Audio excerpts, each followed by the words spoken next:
It's my great pleasure to introduce Dr. Thomas Leppard, until very recently a doctoral student at the Tchaikovsky Institute for Archaeology in the Ancient World at Brown University.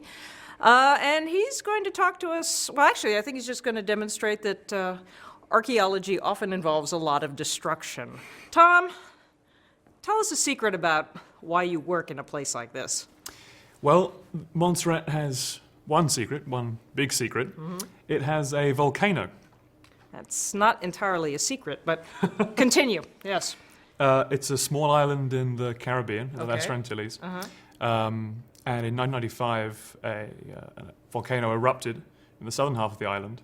And this has impacted how people live on the island. Good Lord. And also caused us to start doing some archaeological research there. Mm-hmm. Mm-hmm. In particular, we've been interested in looking at the north half of the island. When the volcano went off, a large portion of the population relocated to the north and started building new infrastructure, new roads, new airports, and that sort of thing. I see. So the volcano's down in the south and... Yeah, the volcano's in the southern half of the island, which is now inaccessible. And so what we wanted to do was first of all to take research on Montserrat's past in diachronic, long-term perspective, but also to help the government, help the people of Montserrat by recording their cultural heritage and their historic landscapes before they're destroyed by this new infrastructure. So this is basically rescue archaeology. This isn't that you guys said, I have a research question about, northern Montserrat. It was more in response to this ecological crisis? Part research archaeology, but part rescue archaeology in that sense. And I think they mesh more comfortably than might seem obvious. Yeah, actually, no, that's something I've found increasingly at Petra as well, that divide, is and I think that's a divide that we have to break down. Okay, so you're telling me that you're doing good for mankind by working in the Caribbean. Yes. It's very tough to work in the Caribbean. Glad to hear it. All right. So how do you get down to Montserrat? Well, it's a tiny island in the middle of nowhere. Yep. So first of all, fly to Antigua, yep.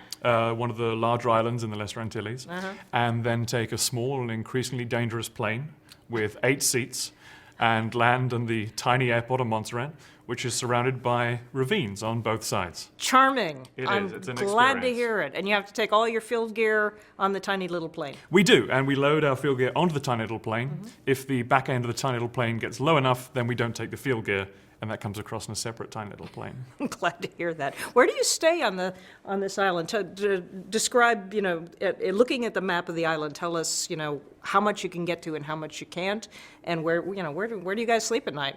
Well, essentially, the southern half of the island between the Belem Valley and Trance is now largely inaccessible. Okay. But before the volcano went off, Montserrat had a thriving tourist industry. So on the western coast of the island, there are a number of large abandoned villas with swimming pools and gorgeous sea views. And unfortunately, we have to stay in one of those. Life is tough. No, but Montserrat, it's like I've heard something in the past about that place. There was a recording studio, right? Air Studios, owned by Sir George Martin, the Beatles producer. And luminaries such as Sting and also the Rolling Stones recorded there.